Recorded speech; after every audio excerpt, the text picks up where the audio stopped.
Olá, meu nome é Ângela Leonati, você está no meu canal Sol no Quintal, seja muito bem-vindo.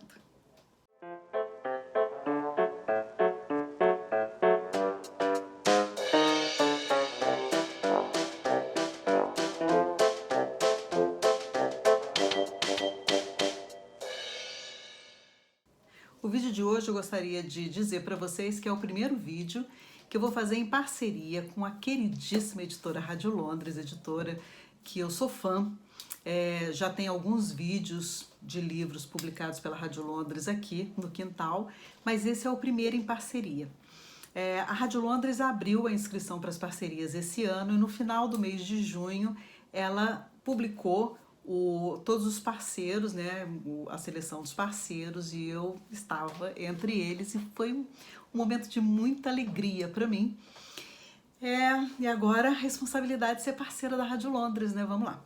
E esse primeiro livro que eu vou apresentar para vocês já em parceria não foi um livro que eu pedi depois da parceria, mas um livro que eu recebi antes de presente dessa querida editora, mas ainda não havia apresentado. Então não achei justo pedir um livro novo, tendo ainda um livro para apresentar para vocês, que é esse livro que eu achei fantástico, chamado Coração e Alma, da escritora francesa Maëlys de Kerangal. Esse livro é um romance e como é que eu vou explicar para vocês? O livro ele já tem a história todinha contada aqui na contracapa. Trata-se do acidente que um jovem de 20 anos, o Simon, depois de uma sessão de surf, ele sofre um acidente de automóvel e ele tem morte cerebral. E, do outro lado da história, Claire, que é uma mulher de meia idade, 50 anos, cardiopata, e esse coração vai ser transplantado nessa pessoa. Bom, se você já sabe o começo e o fim do livro, para que você vai ler? Para mergulhar nessa narrativa fantástica e que é um celeiro de reflexões. Bom, algumas pessoas podem estranhar a narrativa desse livro porque ela não é fluida. Já vou avisando para vocês. A pontuação ela é meio complicadinha, assim, mas quem está acostumado com o autor francês, às vezes vai observar que eles se perdem um pouquinho em detalhes, e é o que acontece aqui, principalmente quando ela descreve, são muitos termos técnicos da cirurgia. Isso é o de menos, isso não compromete absolutamente o mote desse livro, né, e o teor reflexivo dessa história. O livro, ele se passa exatamente nas 24 horas em que acontece o acidente de Simon e toda a juventude, a paixão pela vida, aquelas adrenalinas que o esporte proporciona, e a morte dele e o coração batendo na Claire, porque tem que ser uma coisa muito rápida. E a angústia dos pais, a Marianne e o Cian, que recebem a notícia de que o filho morre e tem que decidir a doação dos órgãos. Bom, a doação de órgãos ela é uma coisa ainda que precisa ser conversada, porque parece que as pessoas têm consciência de que devem doar, etc., mas é um universo muito restrito. Então, por isso que eu já julgo o livro de uma forma muito positiva, porque ele traz essa reflexão. Se por um lado existe uma vida que está sendo perdida ali, né, uma vida que está indo embora, por outro lado, a possibilidade de vida, uma continuidade. Cada pessoa que é espiritualizada encontra respostas para suas questões metafísicas sobre possibilidade de vida depois da morte, o que tem depois da morte, etc., na sua religião. Mas eu não gostaria de abordar essa questão. Eu gostaria de pensar na possibilidade de vida no plano terreno. A possibilidade de vida após a morte nesse plano é a doação de órgãos. Eu vou contar uma história para vocês que aconteceu comigo. Em final dos anos 80 e início dos anos 90, dois ex-estudantes meus, estavam com o pai num hospital em Botafogo, no Rio de Janeiro, com morte cerebral. No dia que eu fui visitar, o médico veio fazer a comunicação de que havia tido detectado a morte cerebral e a possibilidade da doação de órgãos.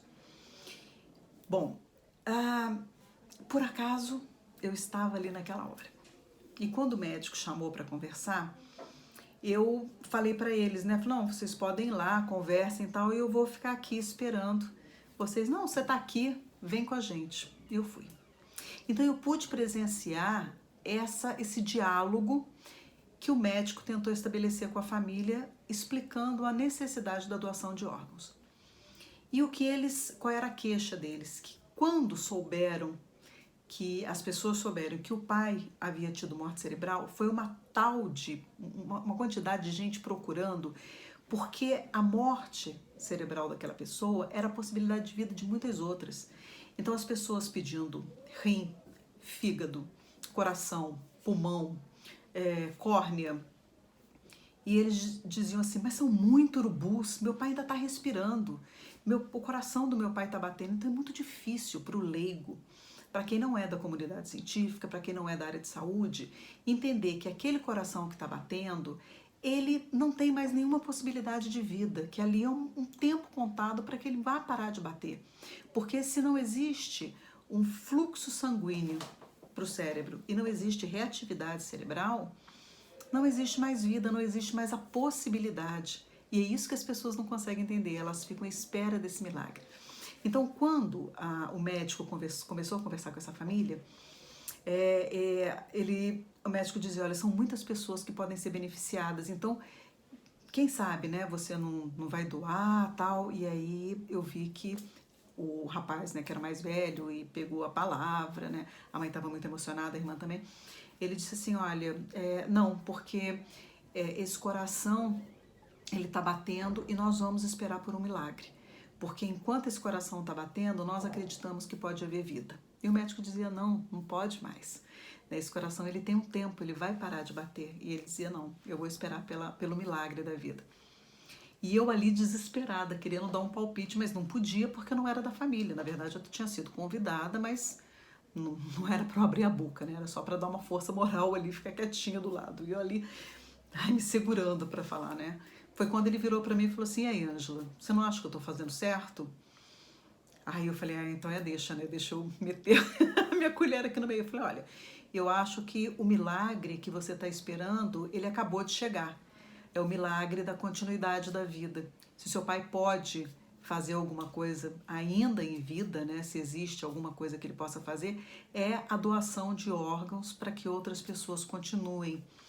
Então, o milagre da vida, ele está sendo apresentado para você agora, que é essa possibilidade de salvar muitas pessoas.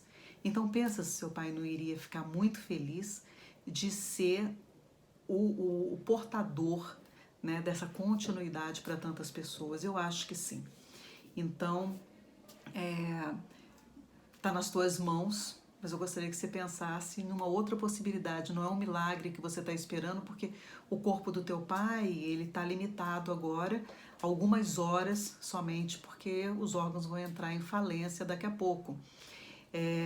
Não vai mais haver possibilidade dele aqui, mas ele pode continuar em outras pessoas, então quem sabe?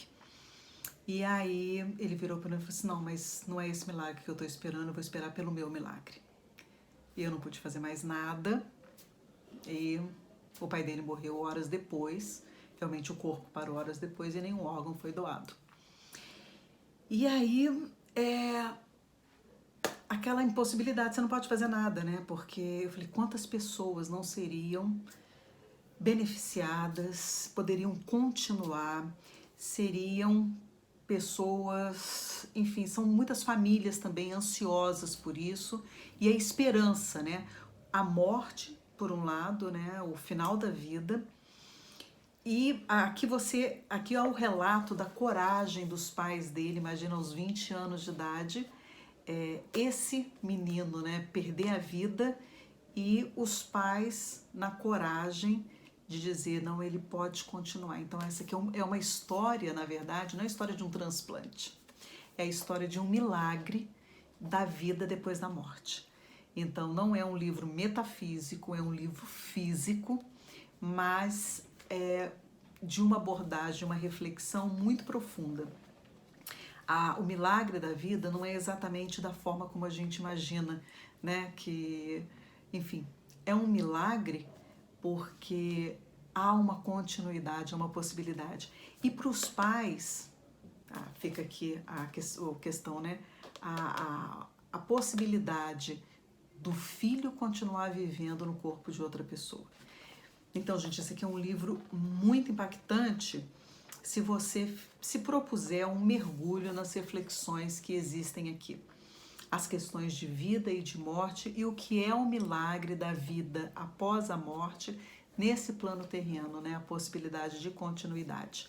Então eu recomendo, não se prendam muito pela narrativa, mas insistam, termine o livro. Não é um livro piegas, não é um livro melodramático, não é um livro que vai barbarizar por esse aspecto, muito pelo contrário, ele é de uma realidade tocante. E essa escritora francesa é uma aclamada escritora, então ela é respeitada no seu país de origem e ela deve ser conhecida aqui, graças à Rádio Londres, que eu acho que esse livro aqui, se eu não me engano, virou filme. E eu não sei, eu não assisti não, mas eu acho que deve ser tipo A Culpa é das Estrelas. Eu acho que vai ser romantizado dessa forma. O livro, ele dá para você dar uma paradinha, pensar e principalmente refletir sobre a continuidade. Então, assim, o quão é impactante para os pais receber a notícia da morte do filho, porque eu acho que não deve ter dor maior nessa vida do que você perder um filho, e um filho jovem de 20 anos, cheio de vida, e ao mesmo tempo ter que decidir pela continuidade de outra vida. Então é um choque muito grande ali, você está de cabeça quente, você acabou de receber, você está dilacerado, mas em suas mãos está a possibilidade da vida de outra pessoa. Então esse livro aqui, ele propõe essa reflexão e eu acho isso fantástico. Então, mais uma vez, obrigada por sua visita aqui no meu quintal e Rádio Londres, muito obrigada pela confiança da parceria, eu espero que a gente faça outras também, tá bom? Então, muito obrigada, gente, por hoje é só, tchau!